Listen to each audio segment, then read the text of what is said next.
Face à l'ampleur des dommages subis par les populations sinistrées, certains députés estiment qu'il est impérieux désormais de réfléchir à certaines stratégies pour le réaménagement du territoire. On les écoute.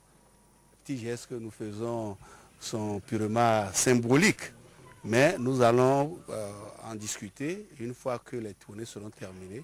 Nous allons en discuter à nouveau au Parlement pour que des recommandations soient faites à l'endroit du gouvernement qui devra au moment opportun prendre les mesures importantes, les mesures décisives pour que ce genre de choses soient résolues dans l'immédiat, mais surtout dans le long terme.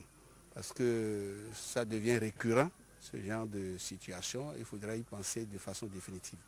Il y a un préalable que depuis des années, malheureusement, n'ont pas pu résoudre dans le cadre de la politique nationale d'aménagement.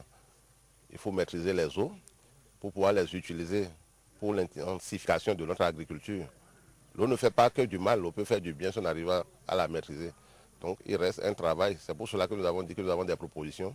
Nous avons du travail à proposer à l'exécutif pour le moyen et le long terme. Il faut nécessairement faire une politique d'aménagement du territoire, revoir le regroupement de nos terres, faire des aménagements pour pouvoir faire des barrages et des retenues de ces eaux-là pour les utiliser après pour des cultures de contre-saison et pour réellement juguler les problèmes de pauvreté, la famine et avoir des réserves de stock de vivres qu'on peut même envoyer à l'extérieur de notre pays.